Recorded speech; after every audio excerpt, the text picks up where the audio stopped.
Okay, so good afternoon. Should we start? Then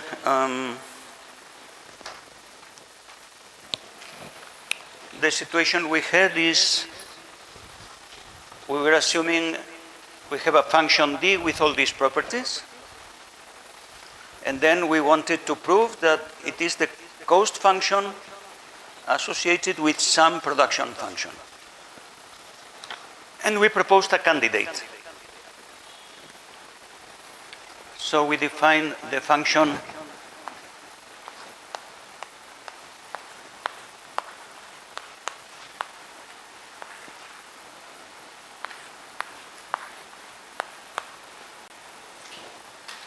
f by f of x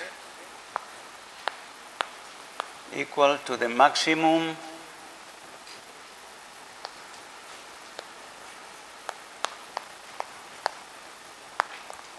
of y and plus such that d of yp is less than or equal to px for every p.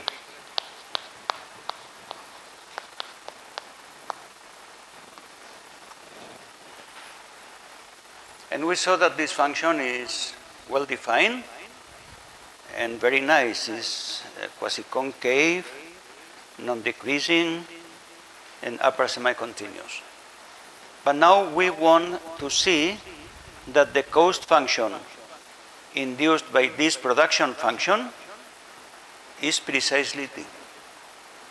Okay, so let's define the cost function associated with f .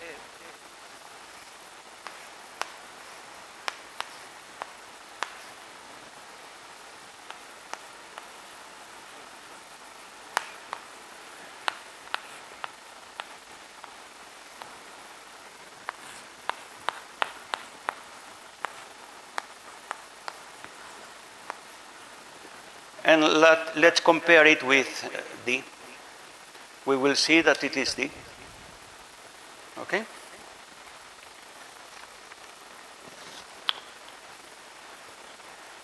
Now, for every x satisfying this inequality,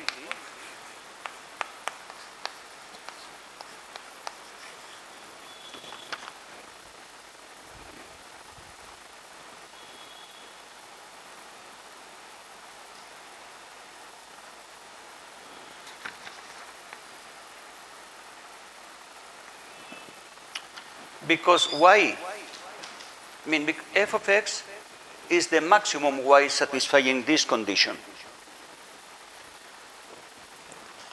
And this y is smaller than the maximum, because we saw that the y satisfying that condition are an interval of the type 0 f of x, then this y satisfies this condition. Okay? So,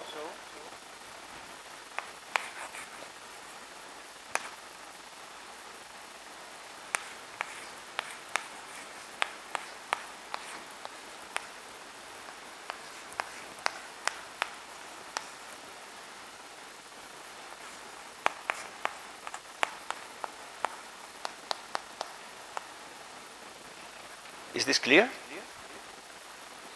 No? Okay. So I fix y and x satisfying this inequality. Look at the definition of f of x. It's the maximum y satisfying all this. But how is the set of those y's satisfying all this? We said that it's a closed interval of the type is actually the interval 0 f of x. Okay? Is this clear or not?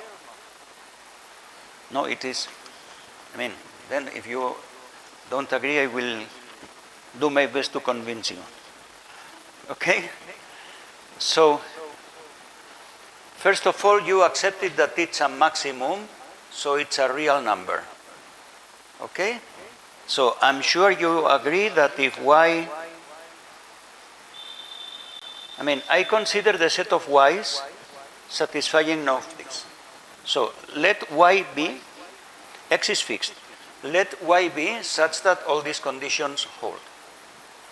Okay, then y is less than or equal to the maximum f of x. But if I take a smaller y, because d is non-decreasing, dy prime of p will also satisfy all these conditions, which means that y prime I'm considering the set of y satisfying this. And this is the maximum. F of x is the maximum y. But I say every number smaller than f of x satisfies this condition. So this means that the set of y's of this type is of the type 0 f of x. Okay? Yes or no? Hmm?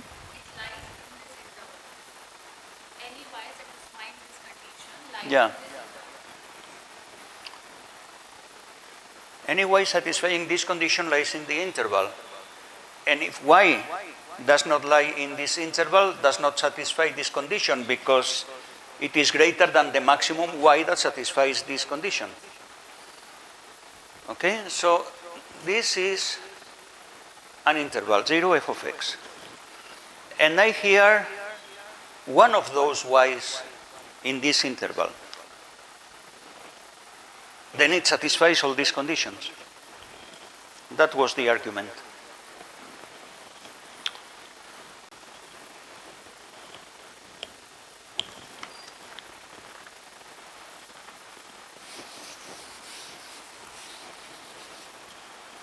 And what does it say about the cost function c?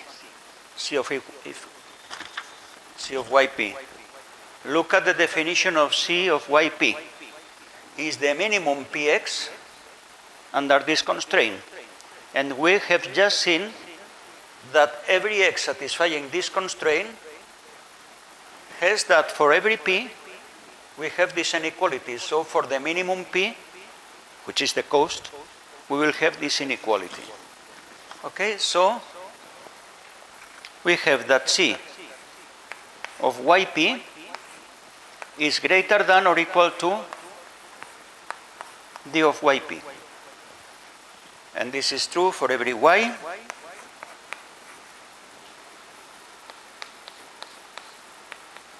And every p in R plus plus n. We want to prove that c equals d. Well, we have already got something, that c is greater than or equal to d everywhere. Now, d of yp is smaller than this number and is non-negative. Okay, look at the definition of d. And then d of yp is a real number. That's obvious. But look at this condition. This condition says that if this is finite for some p, this is finite for every p. It's always finite or always plus infinity. So if one time is finite, it's always finite. So this means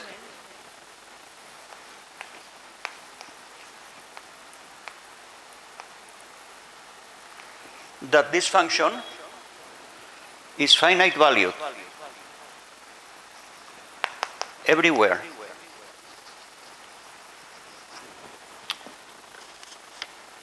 And it is a concave function because we are assuming that it's, we are assuming that it's superlinear. Superlinear is concave plus linearly homogeneous, positively homogeneous of degree 1. So it is concave. Change the sign if you want. We have a convex function, finite valued everywhere. So every point is in the interior of its effective domain, because its effective domain is the whole of the space, R plus n in this case. Okay? So I can take a subgradient. The subdifferential is non-empty. We proved that. Well, but here we are dealing with concave. So what exists in this case is a supergradient. We have to reverse the inequality. So the conclusion is that the subdifferential of this function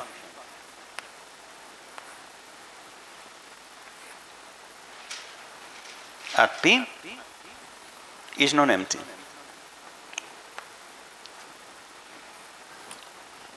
Then we are going to take a point superdifferential.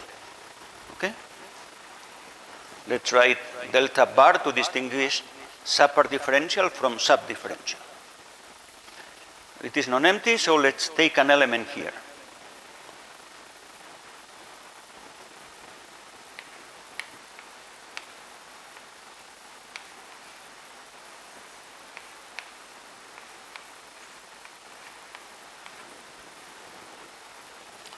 What is the meaning of being a supergradient at P? The meaning is that for every Q, for every other P, say it Q, d of YQ, then the supergradient inequality with subgradient it was greater than or equal to, with supergradient is less than or equal to, d of YP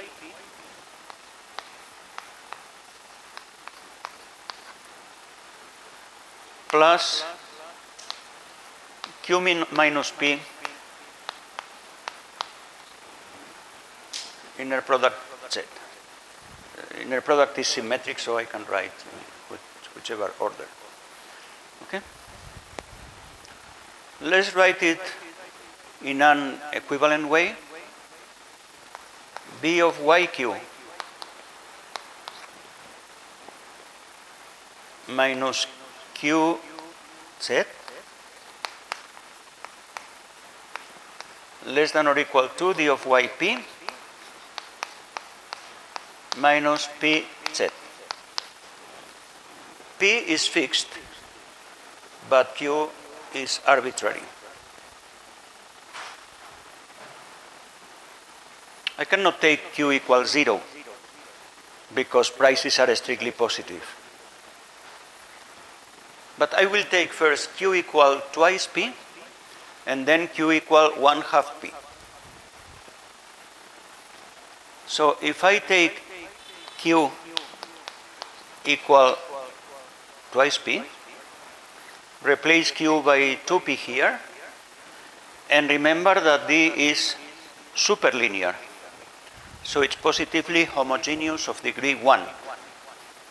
So the 2 would come out here, the same here. So I would get, after putting 2 in front of this expression, I have the same expression but with a coefficient 2, which means that this expression is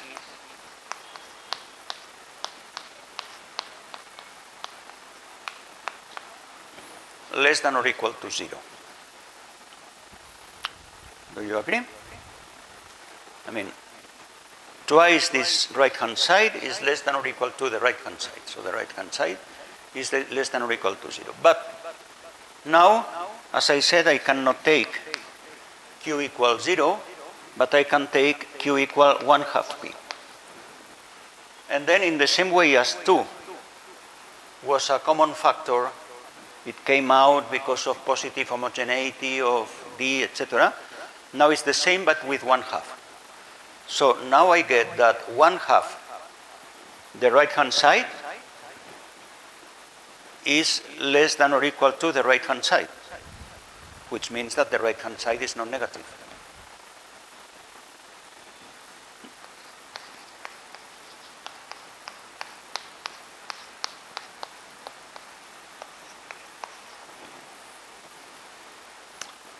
Do you agree? So we have equality. Now,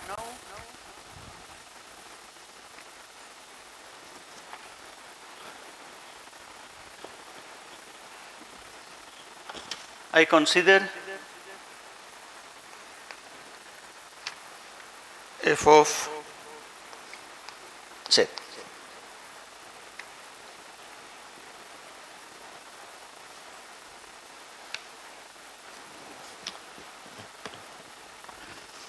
Do I have the right to consider f of z? F is defined only on the non-negative orthant, and z appeared as a supergradient. I know nothing about the signs of the components, but in fact I know, because d as a function of p is non-decreasing. In other words, now if you look at this expression, in fact we already know that the right-hand side is equal to 0.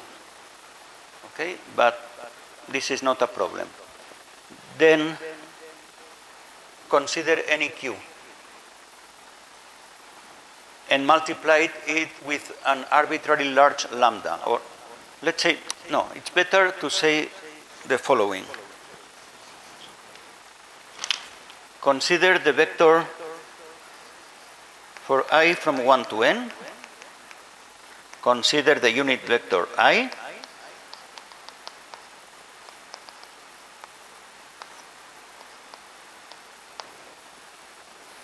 And lambda positive. And I am going to consider q equal p plus lambda ei. Okay? Is this correct? No, even simpler.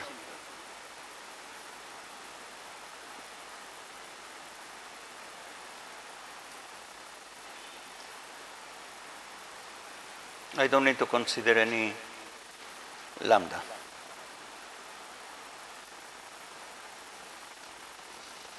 So simply p plus ei. I think it works. Then this condition says that d of y p plus ei minus there is no q minus p, so I simply take ei. I thought there was q minus p. Then but ei I cannot take because it has to have all components positive. Okay, so I take q equal, let's say,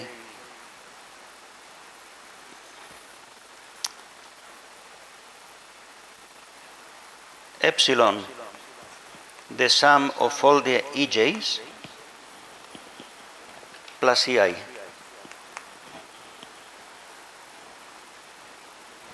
Okay, I think this is going to work. Then this condition says that the y, this particular q, call it q epsilon I or whatever, q I epsilon,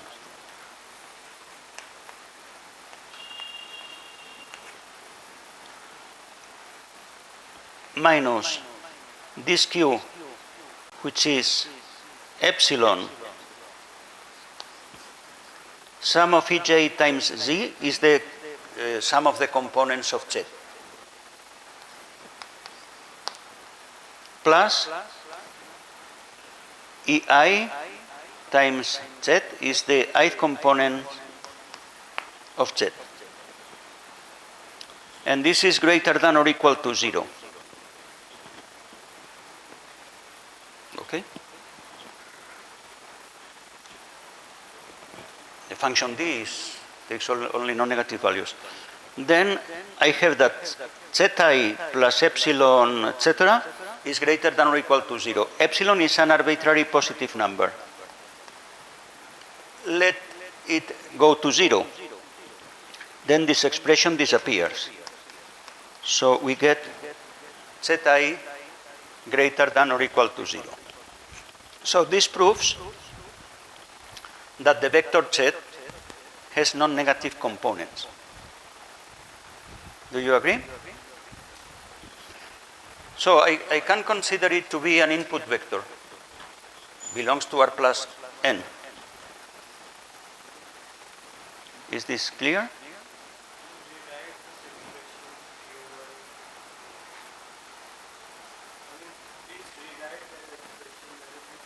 Which expression?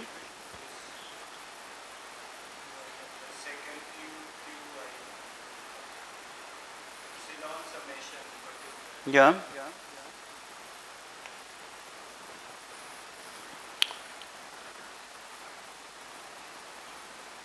In fact, okay, let's do it better. I mean, I'm trying to keep the statement, but maybe I will eventually have to erase it. So, what we have is that this expression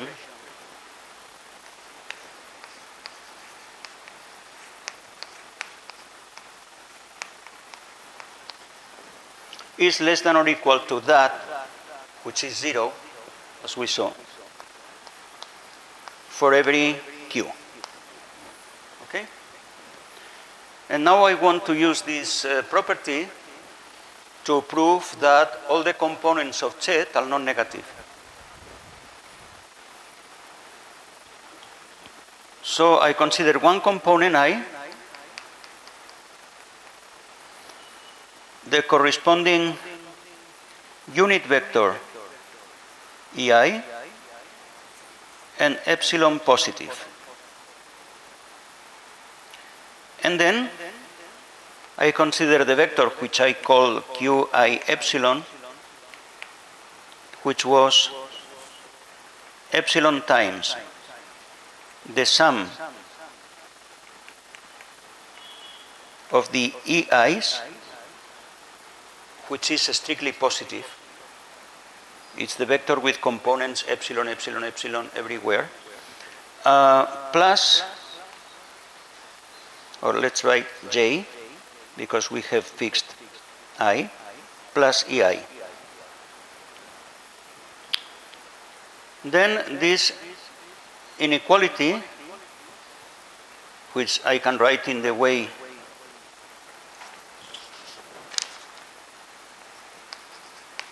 QZ greater than or equal to dyk, yq, for every q, I apply this to that particular q. Okay, and what I get here is epsilon times, when I make the inner product, the sum of all the components of Z plus the ith component of Z. And this is greater than or equal to this expression for that particular q. But this expression is non-negative. So this is greater than or equal to 0. And this is true for every epsilon. Then if you let epsilon go to 0 plus, then you get Zi greater than or equal to 0. Is this correct? Yes? Well, so now that I know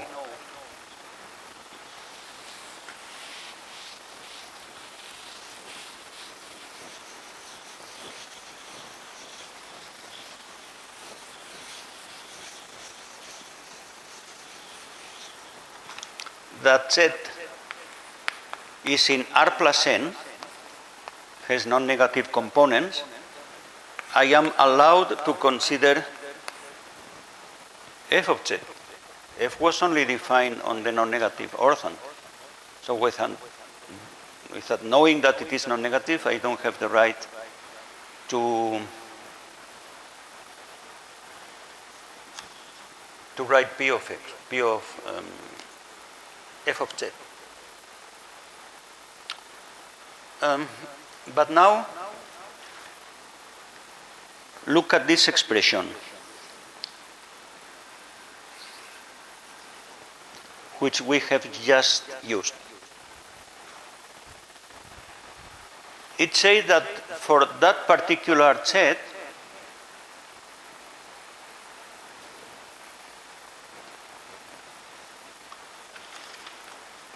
this y here satisfies all these conditions. So it must be less than or equal to the maximum of all those y's. So this particular y should be less than or equal to f of z. Do you agree?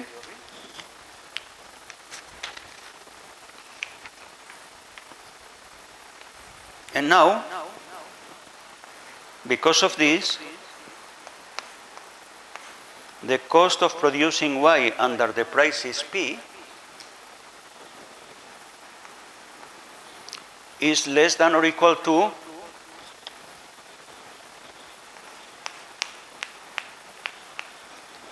Pz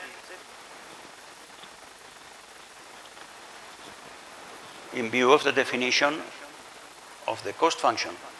I can produce y with z. This is what I am saying here. Then the minimum cost is smaller than the one obtained by producing y by means of z. Okay? It's just using this definition. Oh, but Pz was equal to d of yp.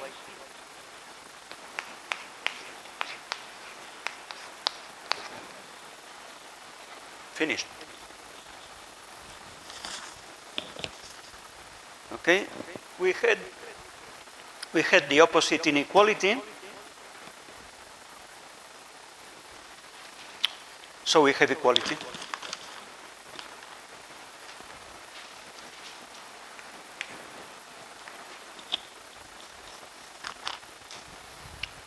So the conclusion is that every function satisfying all these conditions can be interpreted as a cost function because I have constructed a production function which induces that function as its associated cost function.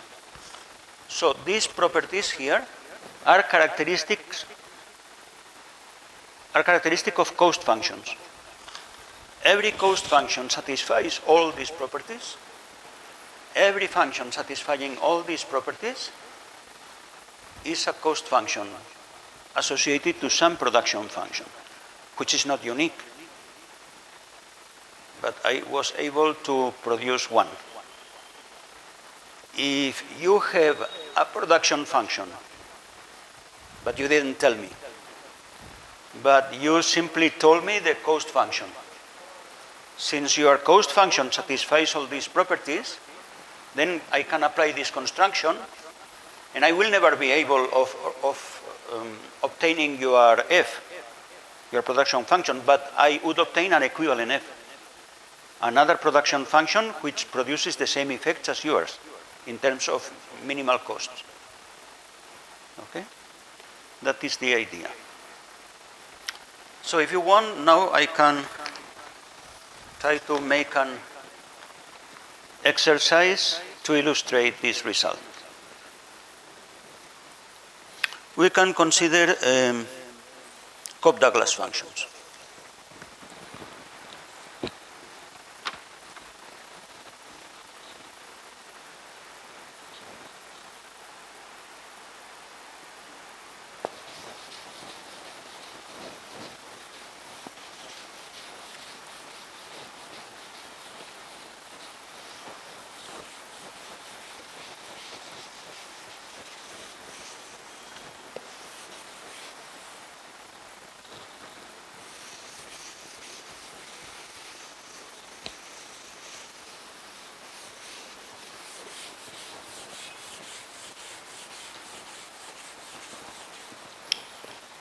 So we saw that a Cobb-Douglas function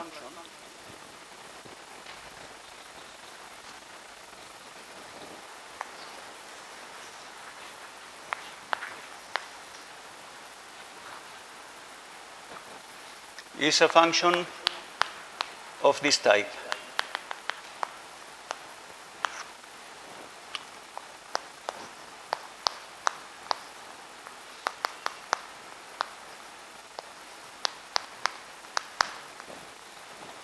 Defined on the non-negative orthon, and A and alpha I are positive constants. Okay. By the way, this function is very nice. It has the properties that we saw that the production function we constructed in that proof has all these properties. It's quasi-concave, as Professor Mishra told us. Then it's non-decreasing, it's continuous. Fantastic. Okay? And we computed the cost function corresponding to this f. And after some complicated computations, where do I have this expression? Yes, I have it here. Then we saw that, okay, P is P1, Pn. The cost function is alpha times y over alpha to the power 1 over alpha product of pi into alpha I to the power alpha I into alpha, where alpha is the sum of the alpha i's.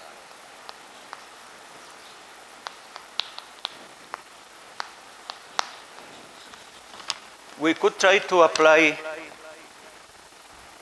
the preceding construction. I mean, this is a cost function, so it satisfies all these properties. So if I define f as in the previous proof, then that f will produce this cost function. It doesn't mean that it would be the Cobb-Douglas function. It will be, in principle, an equivalent production function, equivalent in the sense that it would induce the same cost function. Let's do this construction, but with such an abstract formulation, it would be a nightmare. So let's just, because it's in order to, in practice, one does not do like this. One uses Shephard lemma, which we will also see later. Okay? So to make the direct computations in general would be too complicated. So let's just consider a very particular case, so we can manage the computations more easily. Although in the end, I will need your help for a very elementary computation, which I have been many times. I have done many times. But now in the room before coming, I didn't understand my computing. I mean, it's very elementary. It's for high school children, even less. Okay? But then I really will need your help. So,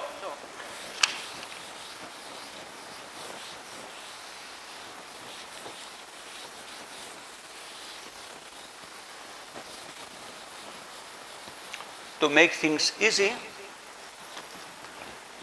I'm going to consider just two inputs,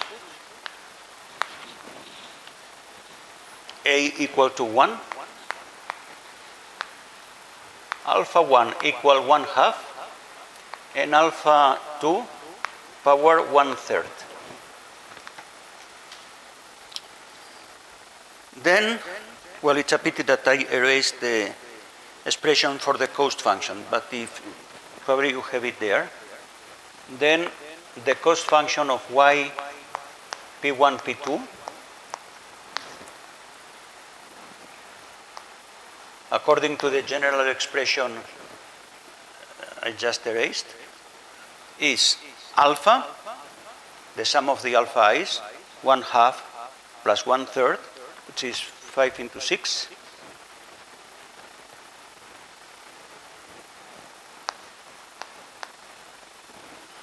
times y over a now is equal to 1.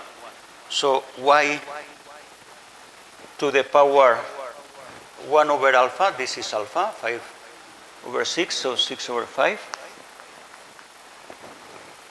And then P1 divided by alpha 1. So divided by 1/2 means twice P1.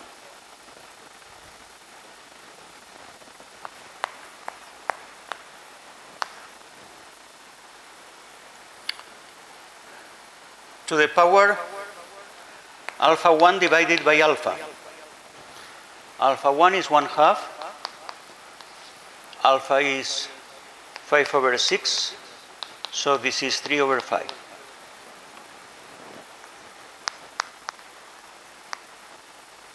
And the same with P2. P2 was P2 divided by alpha 2. So divided by 1/3, so means 3 P2.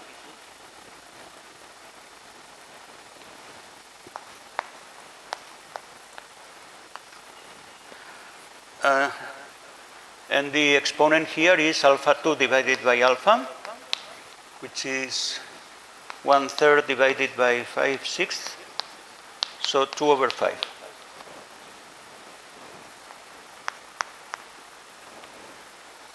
Okay? This is the cost function in this particular case, according to the general formula we saw.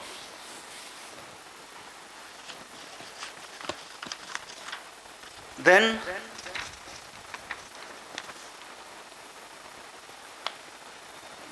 I erase this production function. I want to compute, but remember it. I am going to produce an equivalent production function, which induces this cost function. Okay? And this equivalent production function, according to the proof we have just seen, would be given by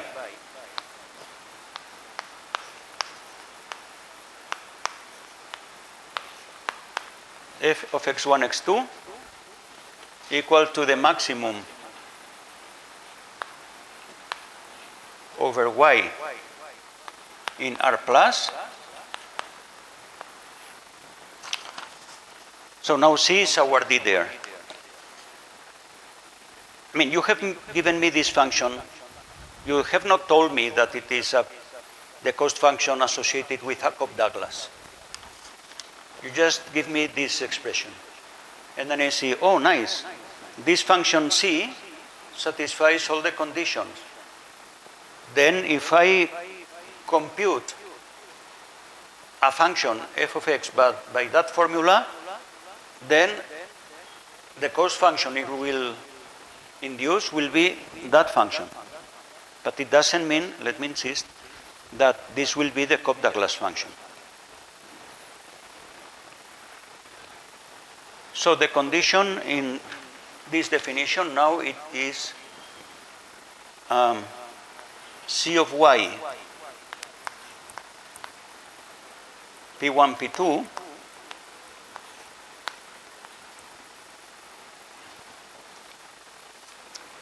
but in order not to write so much, I write already the expression of C, which plays the role of D.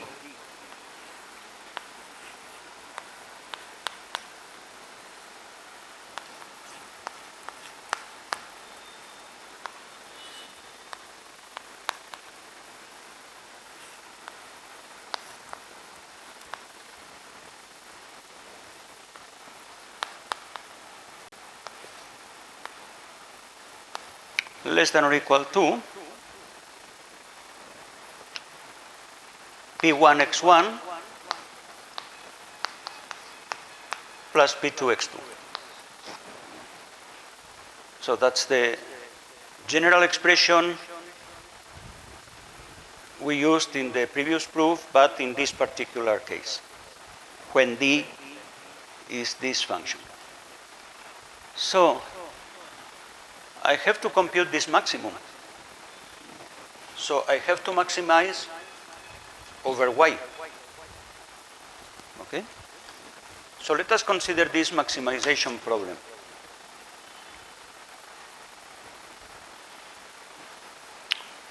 So let me move all the constants into one single constant, which I will call k, which will be 5 over 6, 2 to the power 3 over 5,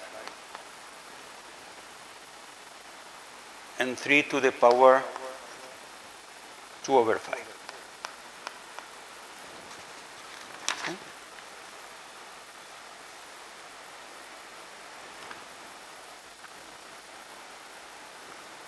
So which can be written C, because C is 2 times 3, so 2 to the power 3, 5 divided by 2 is 2 to the power minus 2 over 5, and 3 to the power 2 over 5 divided by 3 will be 3 to the power minus 3 over 5. So this is the value of k. So we have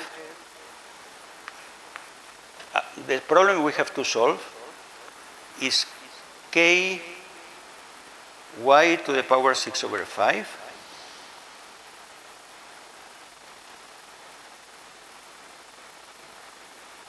P1 to the power 3 over 5 P2 to the power 2 over 5 less than or equal to P1x1 plus P2x2. This is incomplete. This is for every P1, P2. Okay?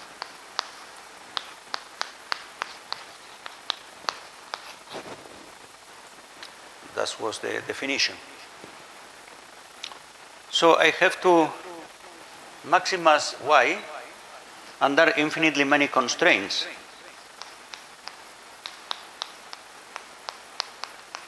Because there is one constraint for each price vector P1, P2.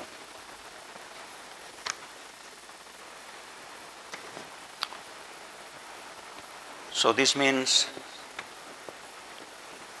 k to the power y 6 over 5 less than or equal to, I divide the right hand side by these powers of P1. So P1 divided by P1 to the 3/5 is P1 to the 2/5 with negative exponent. And here we have also 2 over 5.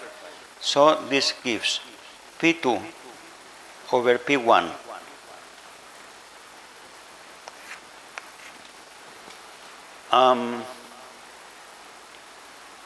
2 over 5 x1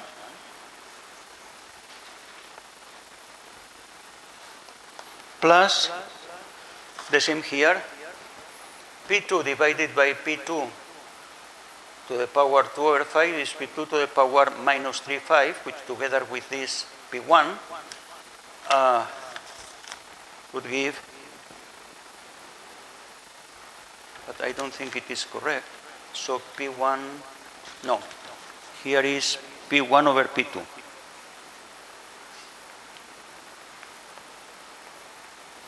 And here is P2 over P1 to the power 3 into 5 times x2. Is this correct? For every P.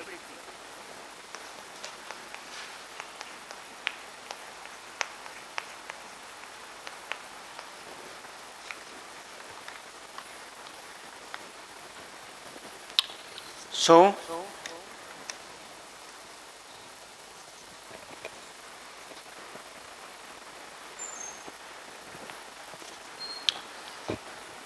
well, we have one constraint for every pair in R++2, but this pair appears always in the form P1 over P2 or P2 over P1. So I can consider just one variable, which I will denote by lambda.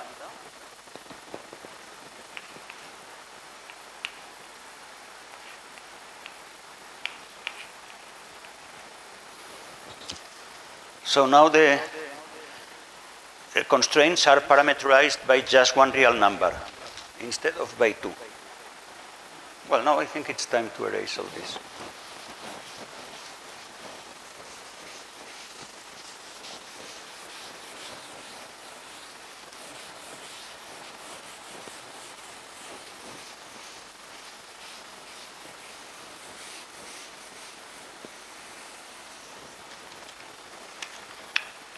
So what we have to solve is to maximize y under the constraint ky 6 over 5 less than or equal to lambda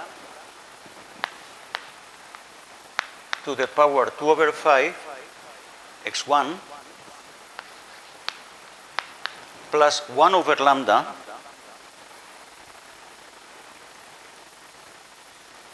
so lambda to the power minus 3 over 5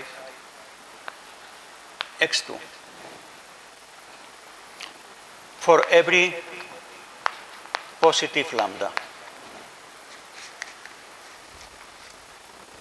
Okay? So, for every positive lambda means that the left-hand side must be less than or equal to the minimum value of the right-hand side, the minimum over all lambda, assuming that such a minimum is attained. I'm going to make still a new change of variable. I'm going to call mu equal to this coefficient. It simplifies things. And so now our last formulation is mu x1 plus, so what is lambda to the minus 3/5, because lambda is mu to 5 over 2 and this to the power minus 3/5, so it's mu to the power minus 3/2, if I am not wrong.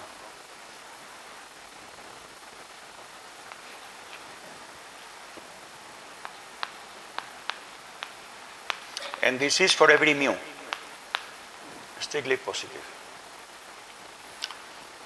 Now we have it ready to minimize the right-hand side with respect to mu. And this is a nice minimization problem because the right-hand side, as a function of mu, is convex. Okay? The second derivative is positive. So if I apply Fermat rule, then I will have a global minimum. So let's do this. I take the derivative with respect to mu.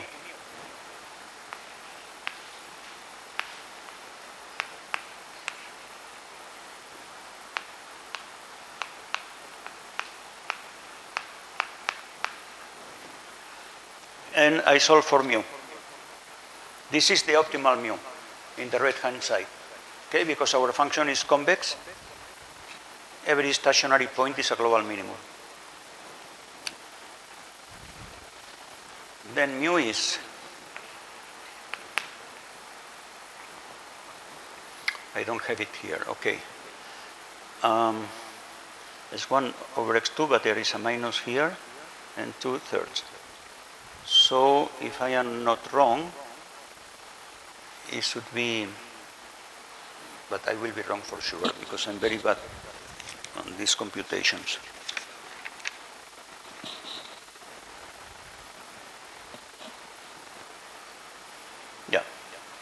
So I move the 2 here, and so I get 2x1 over 3x2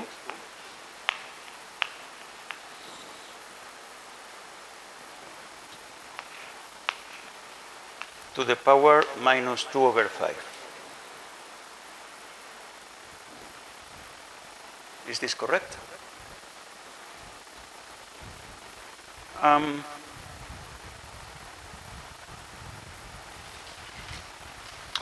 This is correct, but again we have to be careful, because x1 and x2 are not negative, they may be 0, and I am divided by x2.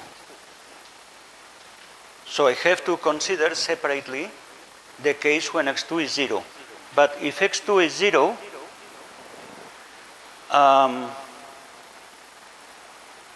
then since everything here is positive, okay,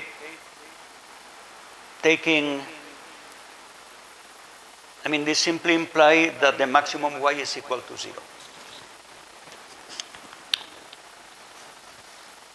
Because I can take P1 as small as necessary. Okay, and then here I would get a number very close to 0, but P2, I don't play with P2. Okay, or I make P2 go to plus infinity. What is the correct argument?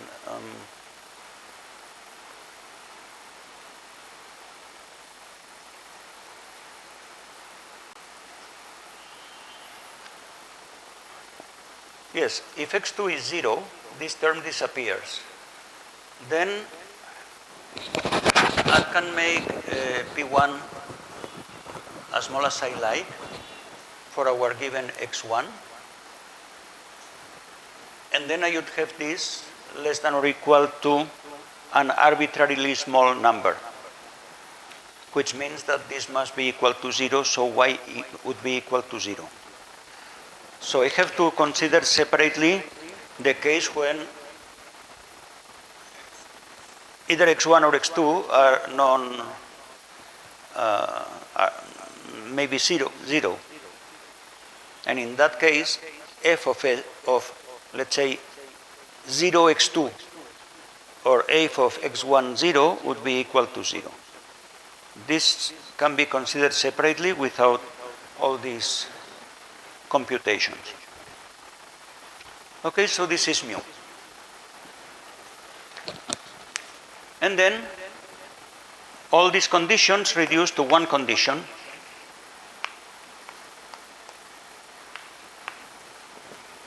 Less than or equal to the minimum of these values. And the minimum of these values is attained for this particular mu. So this means 2x1 divided by 3x2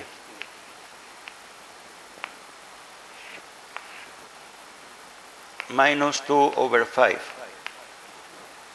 times x1 plus this mu to the power minus 3 halves, which gives 3 over 5 as the exponent.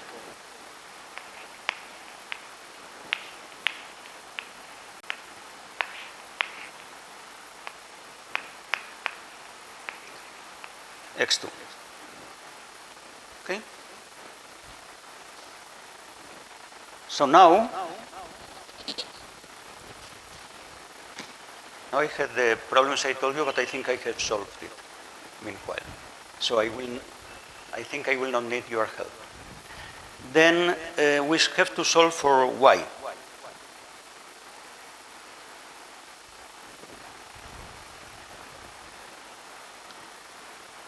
But let's write this maybe in a better way.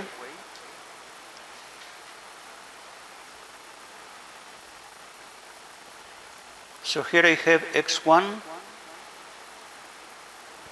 So let's write 2/3 over minus 2 over 5, x1 to the power 1 minus 2 over 5, so which is x1 3 over 5, and then x2 2 over 5. And here 2/3.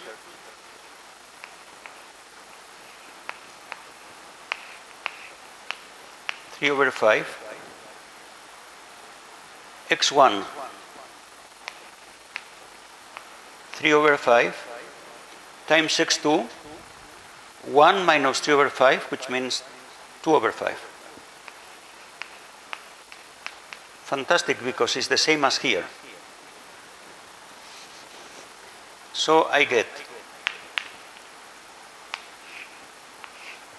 2/3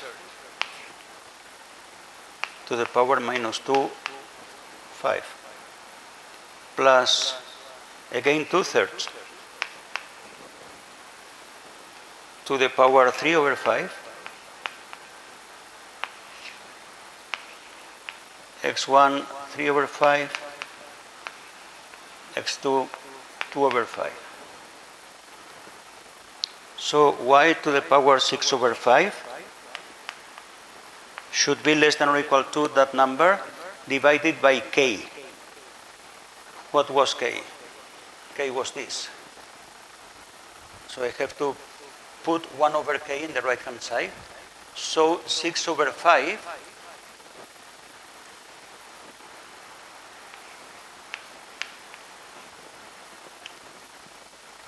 and then 2 to the power 2 over 5 times 3 to the power 3 over 5.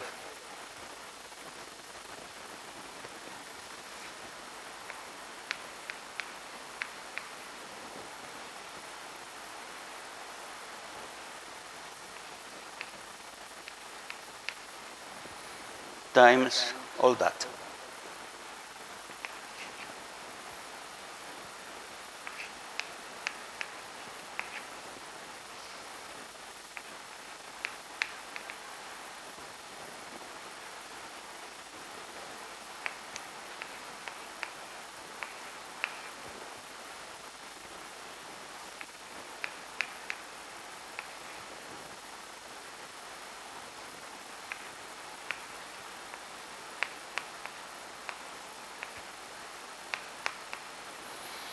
And then what do we get? 6 over 5. 2 to the power 2 over 5 times 2 to the power minus 2 over 5 is 1. 3 to the power 3 over 5 divided by 3 to the power minus 2 over 5 is 3.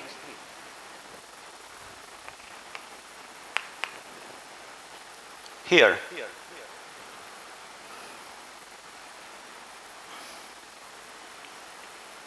No, is it correct? Yes.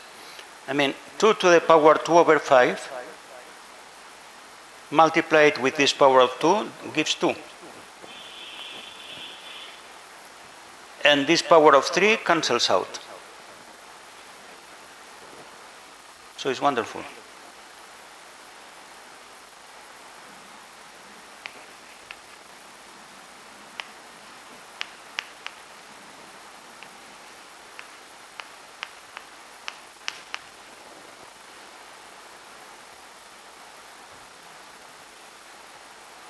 I don't like this 6.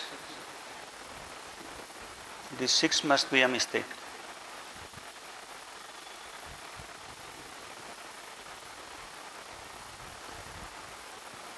But we have here 5 over 6. Was it correct? Is 5 over 6 here? Yes, because it was the sum of the alphas.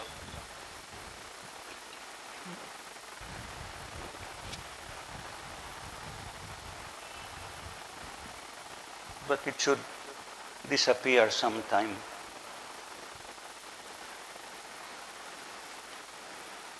No, because it's 5. The 6 disappeared here. But I was using this expression instead of that one. So there is no 6.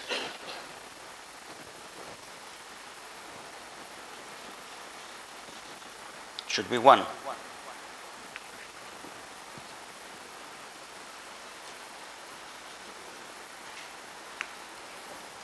Three plus 2 makes 5, divided by 5 is 1. So y to the power 6 over 5 should be less than or equal to x1 to the power 3/5 and times x2 to the power 2/5. Then I solve for y, and I get that this is less than or equal to this to the power 5 over 6, which gives x1 over 1/2 times x2 over 1 over 2/3. And we are maximizing y. So we are considering the maximum y satisfying all that, which eventually becomes the maximum y satisfying this inequality. The maximum y is our production function at x1, x2.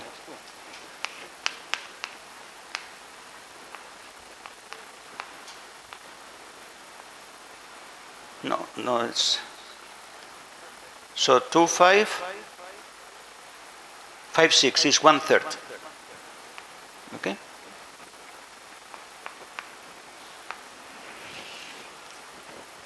So this production function induces that cost function, which one was the one that you obtained with this function. I was not expecting to find your Cobb-Douglas function. Well, it's a lie. I was expecting, I knew that I would obtain this function. Why? Not because I have done this exercise on other occasions, but because the function you used is regular. So what we are going to see, maybe tomorrow, no, it's time to finish. What we are going to see tomorrow is that when you give me a regular production function like Cobb-Douglas, quasi-concave, non-decreasing, upper semi-continuous, then this construction from its associated cost function produces the function you used. In other words, there may be many production functions inducing the same cost function, but there is only one that has all the good properties. One with the good properties can be recovered. So, from the cost function. So I cannot have two different regular f inducing the same cost function. Okay?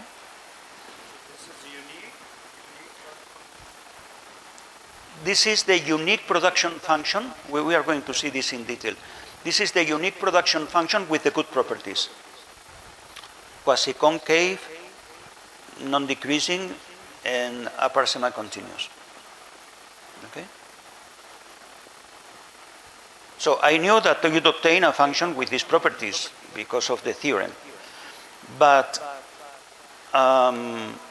in principle, I didn't know that I would obtain your Cobb-Douglas. But after I will tell you tomorrow the theorem that says that if the initial function has all the good properties, then this construction produces that function, not any other. And that regular function is the largest production function that induces that cost function, if you remember how we proceeded. I asked you this morning, are you able to solve this equation for f? You said no. Well, you said nothing, but I knew that it was not the case, because nobody can. But I told you what, the most I can say about f of x is that it is less than or equal to this expression. And then we tried with that expression. So every production function that produces the cost function is less than or equal to that expression. So that expression is the largest production function, which induces the given cost function. It's the largest, it's regular, it's the only regular production function. Okay, so we'll continue tomorrow. Do you have any questions? We can discuss over tea. Over? Over tea. Not me. But you can discuss. I can discuss, but not with tea. We have 5 minutes break and then. Because now you have to, okay.